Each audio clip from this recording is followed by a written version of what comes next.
This is Dianne Andrews in Black and White.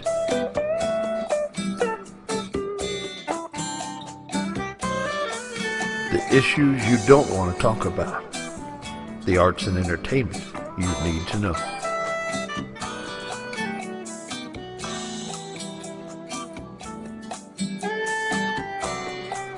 And now here's your host, Dianne Andrews.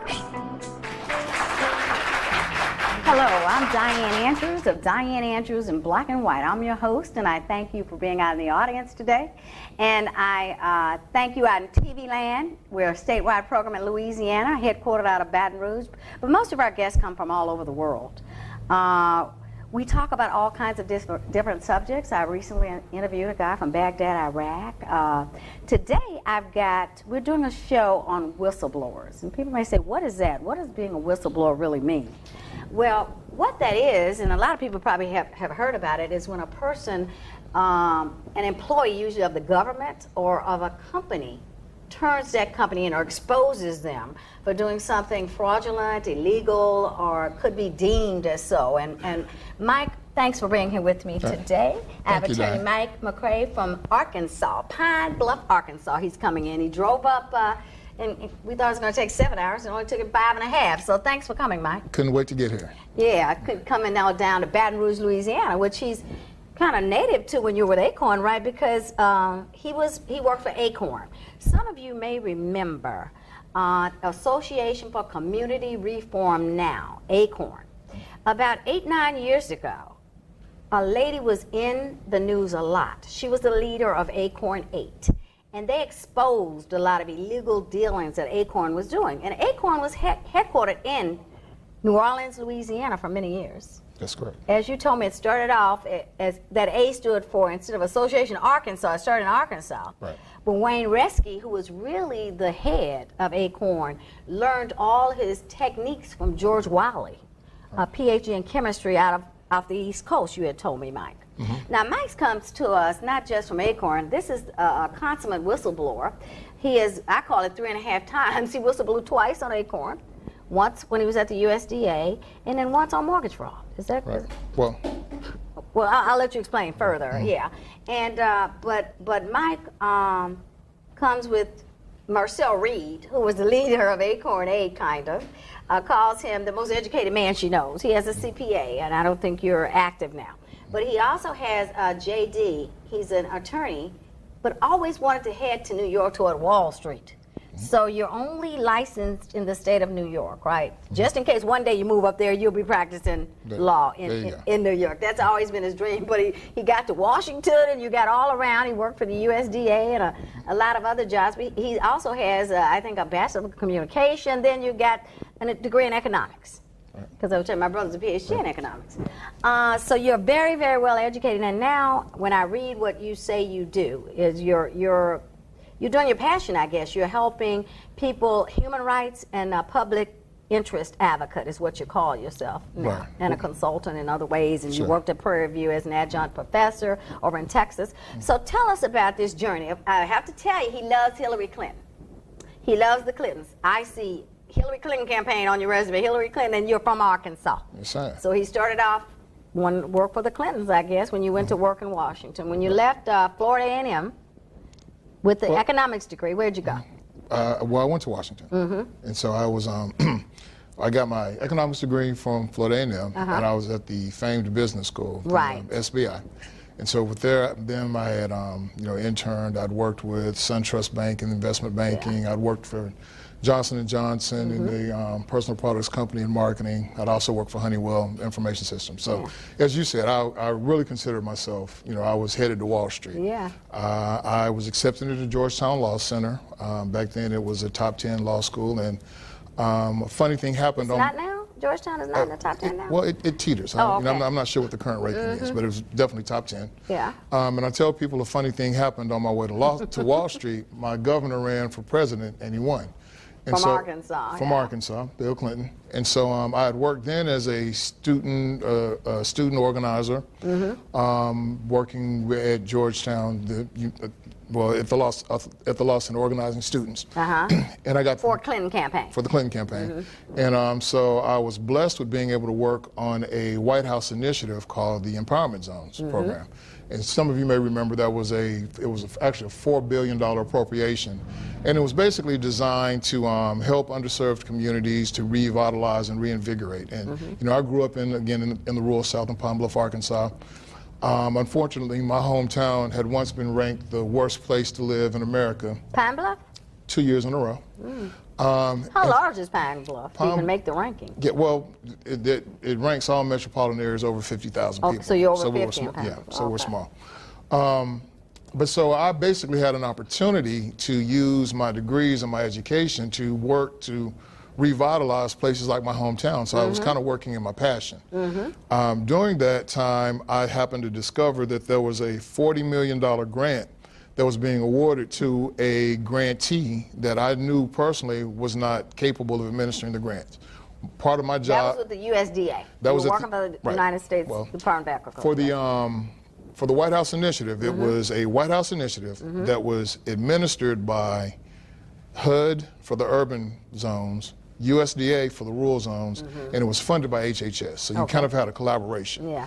I happened to be working at that time for USDA in the Rural Development Mission area, and I was doing a lot of high-tech stuff. We were, I was the webmaster for a White House web page that covered the empowerment zones and also USDA's, and we were— And what year was this, Mike? This was between 1994 and 1998. Okay. So we were doing virtual reality tours of the White House 20 years ago. Yeah. So that was the type of stuff that I was working in. And again, I really found my passion. I was helping people, I was utilizing my skills and my trainings, and unfortunately I discovered a $40 million that was essentially being misappropriated. In a nutshell, what had happened was then Secretary Mike Espy, from Mississippi, who had been a congressman, had come to was named Secretary of Agriculture, and essentially he was directing funding to his home district. Now, when you're in Congress, you can do that. Those were called earmarks. That was part of your job. You had to bring home the bacon. Right. There's a different rule of ethics. Once you cross over into the administration, everything was supposed to be merit-based by the regulations. And so I happened, because I was a person that was in charge of logging in the grant applications, I knew the scores. And so I knew that one of the worst performing applications was about to receive one of the largest grants. And so that's how I became a whistleblower. And contrary to popular belief, being a whistleblower, it's a proverbial whistle. You don't go blow a whistle.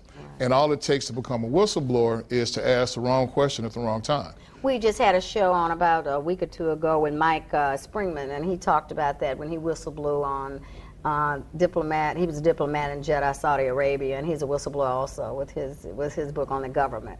Sometimes you ask the wrong questions, you're going to get thrown out. Right. People don't want to hear the question. Well, what happens is, depending upon the question, it shows that you have a certain level of awareness. Right. And also, if you ask— have the audacity to ask about it. No. You have that, and you're not a part of the good old boys or whatever, and you knew not to bring it out in secret. Right. So at that point in time, you identify yourself as a threat. Right. So what happens usually is that's when retaliation starts.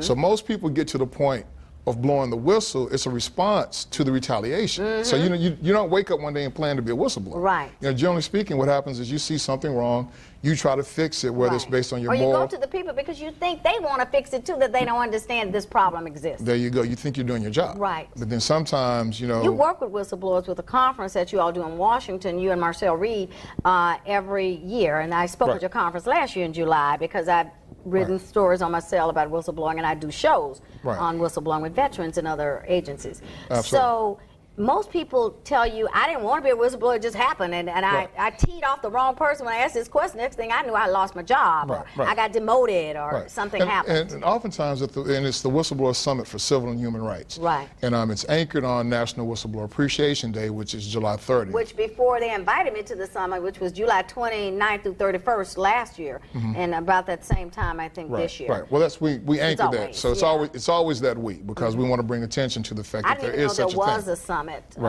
I know Charles Grassley, I think he's a Republican congressman, right, from Iowa. He's big, it seems, on trying to right some wrongs. Absolutely. And he spoke. I call him the patron saint for whistleblowers. That's one of his big issues. And, you know, when you really think about it, what whistleblowers do, that we're essential to the First Amendment, because there's no free press without sources.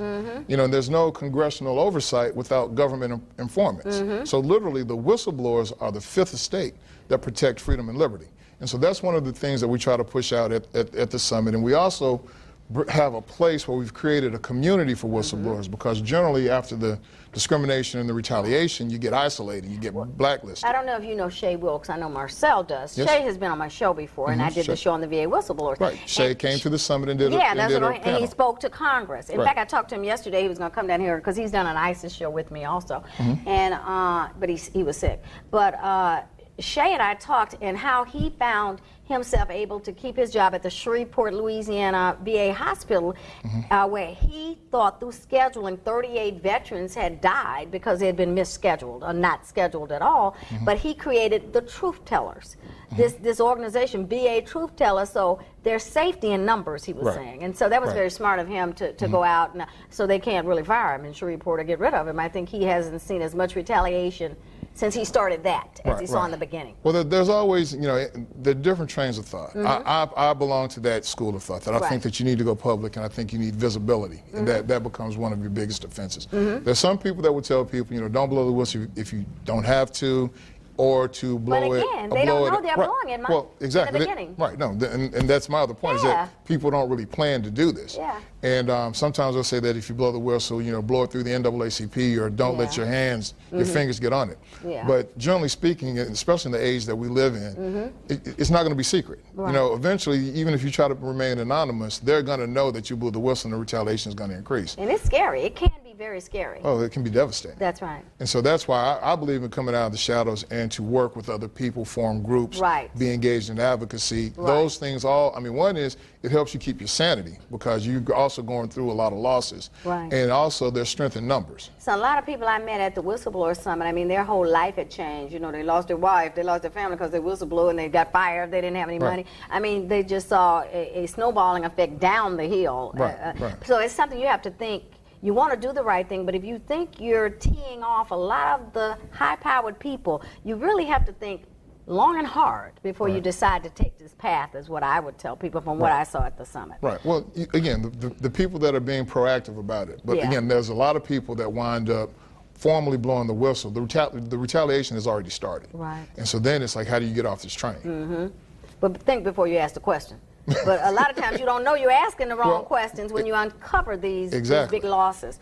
Now, what do you talk about in your book, Race, Power, and Politics? What are you talking about? I am giving the story. This is the insider's perspective on ACORN. And again, when I after I blew the whistle at USDA and kind of you lost had a second one. That's right. What about the mortgage fraud? Well, after I left the federal government, I started to work for a small boutique hotel development company, a black-owned company in Atlanta. And it happened to be downtown Atlanta, across from Ritz-Carlton. It happened to be a black-owned black hotel developer by the name of Courtney Dillard had acquired this hotel.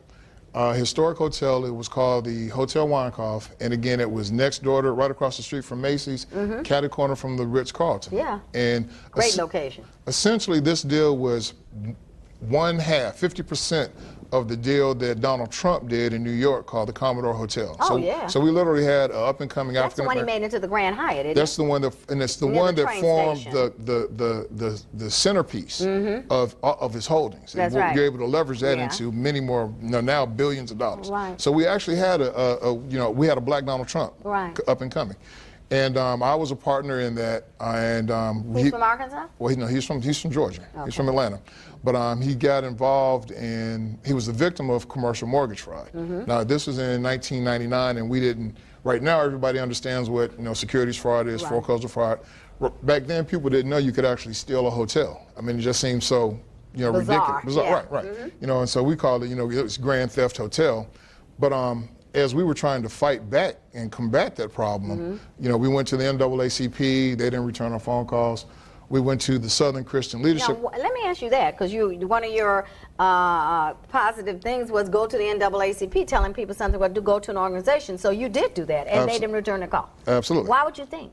Well, you know, there are different issues. You know, you have to be able to figure out how to get the organization's There are politics attention. in that too. Well, yeah. I mean, it is. You know, sometimes, you know, if you're not at the right level, you don't know the right person, you can't get to the board. You know, if you just knock on the door, you know, you may or may not. I mean, we got no response. Wow. We went to the Southern Christian Leadership Conference, and they started off being interested in it, but ultimately, and they did help a lot. They helped a lot, but ultimately, you know, phone calls were made and influence was wielded, and the SCLC dropped us.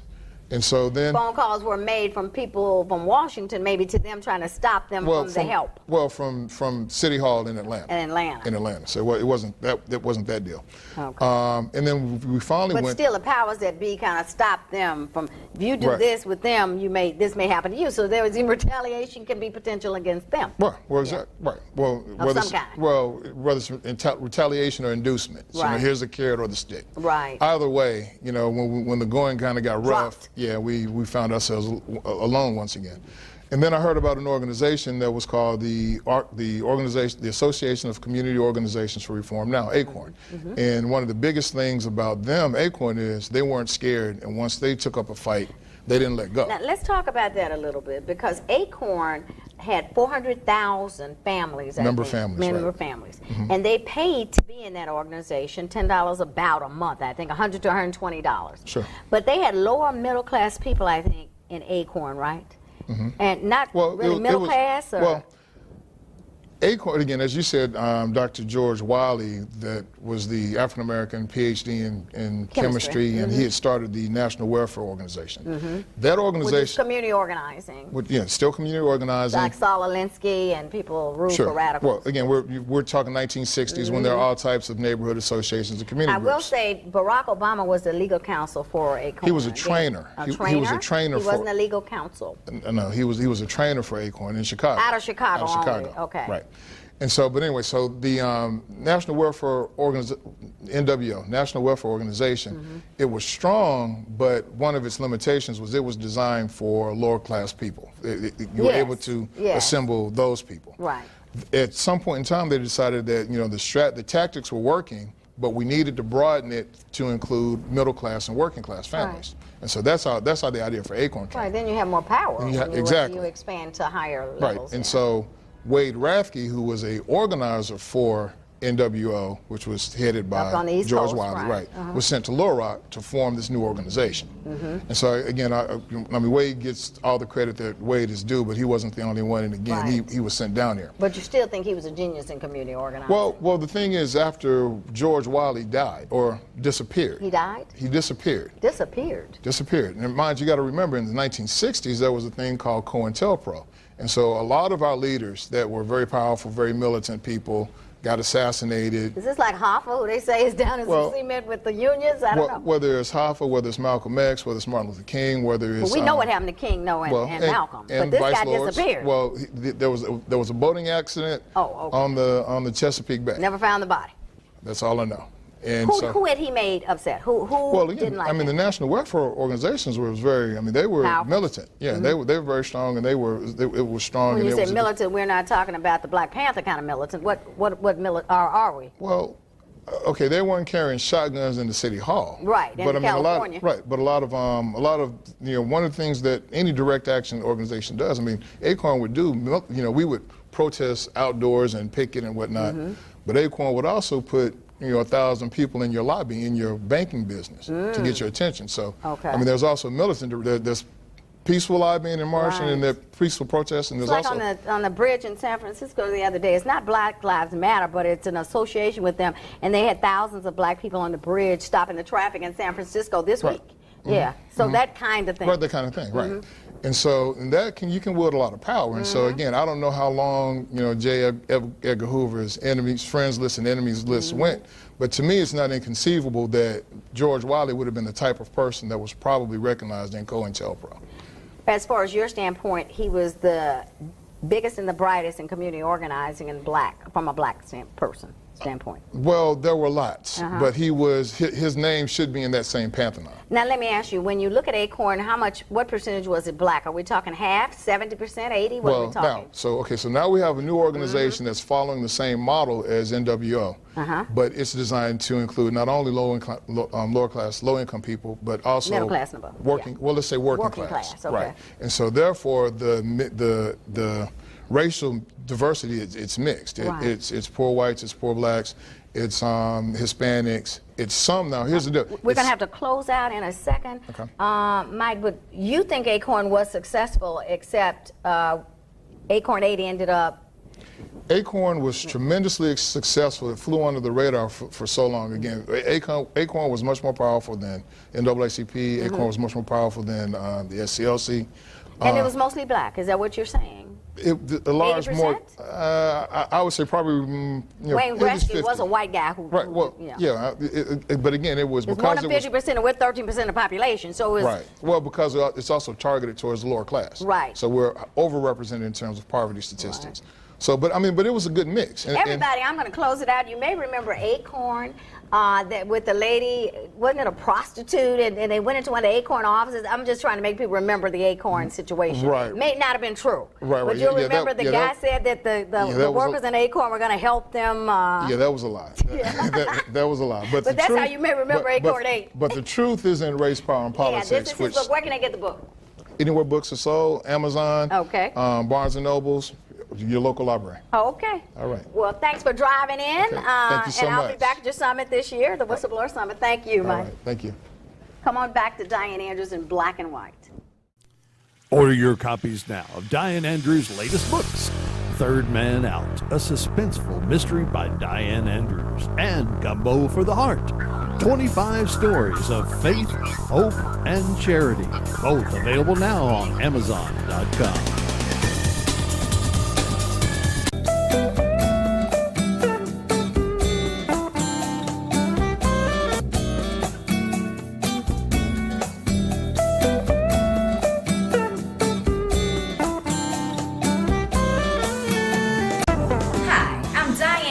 Your host of Dianne Andrews in Black and White, a statewide program and on YouTube. Watch us, you'll see an HIV positive person's journey. You'll hear us make a telephone call to a Shia Muslim in Baghdad, Iraq. You'll also see the Vice President of Lamar Billboard Advertising come in and talk about how advertising can make you more successful.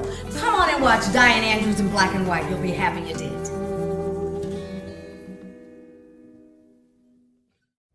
Thank you for coming back to Dianne Andrews in Black and White. We were talking about whistleblowing and things that are a little not as energetic as what we're going to talk about now. A friend of mine has a show been going on 9 years now, My Scene. I have his graphic designer here with me, Javon Hamilton. Thanks for being here, Javon, to talk about and give a little push to My Scene for Ken Bloxam. Thanks for finally having me. Yeah, you've been trying to get on a while, but this one I said I may have an opening. Come on in. And so, Javon, tell us what My Scene is about and what part you play in My Scene.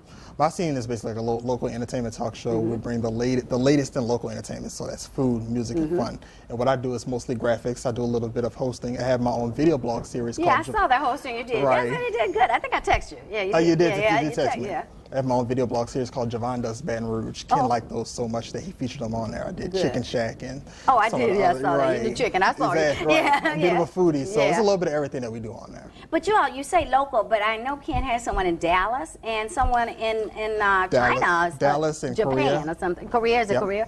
And we're looking to expand in New Orleans also. Right, that'll be great. So you're going to expand to New Orleans. Yes.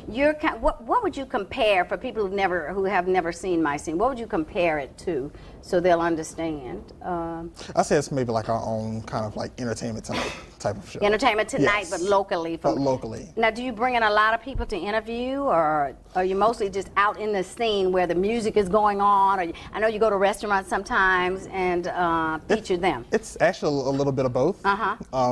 Music is in heavy rotation also because, music is kind of like a dime a dozen. So we get a lot of bands, we get a lot of rappers, but we also do like a lot of restaurants and profiles and things like that. Now, I know from Ken and I work together, and he uses my studio here like you all use it. And the green screen goes up right over there. Right. You see, I just painted the room green in there. Yeah, for the green screen. But tell me, what do you think, and what is Ken's vision for my scene?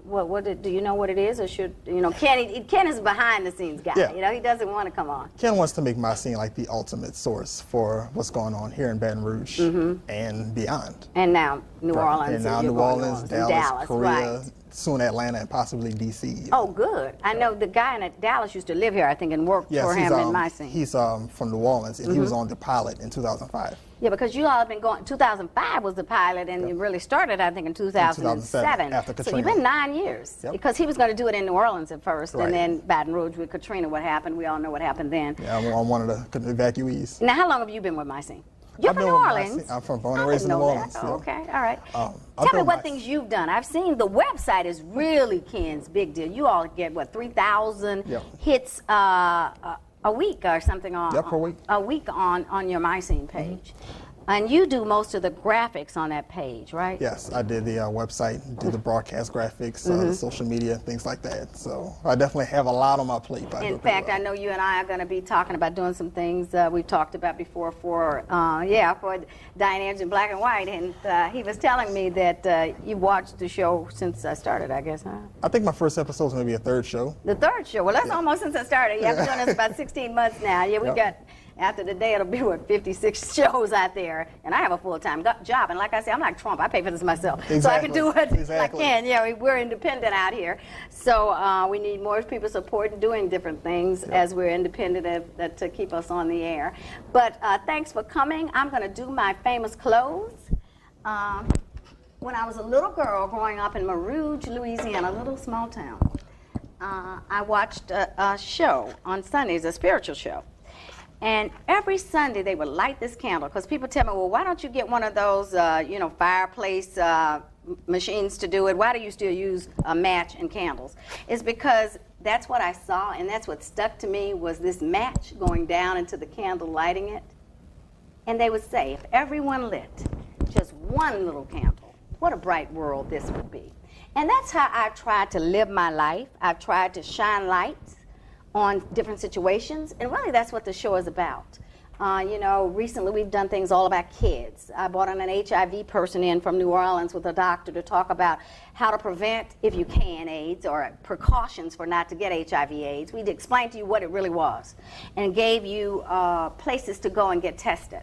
So that's what we do here at Dianne Andrews in Black and White, and it's better to find your passion at least one time in life. Me and Giselle Harrison and Charmaine Lewis talked about that in one of the shows we did on All About Kids. So when you find your passion, go for it. And keep that light burning in your life, and keep it burning around everybody you can. Stay away from negativity. See you next time. Dianne Andrews in Black and White. Bye-bye.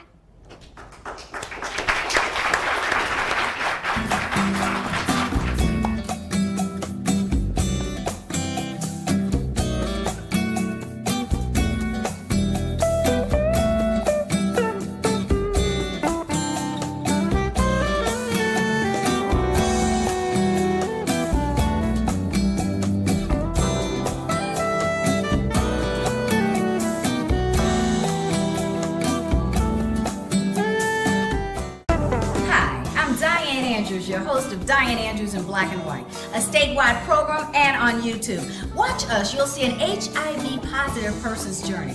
You'll hear us make a telephone call to a Shia Muslim in Baghdad, Iraq. You'll also see the vice president of Lamar Billboard Advertising come in and talk about how advertising can make you more successful.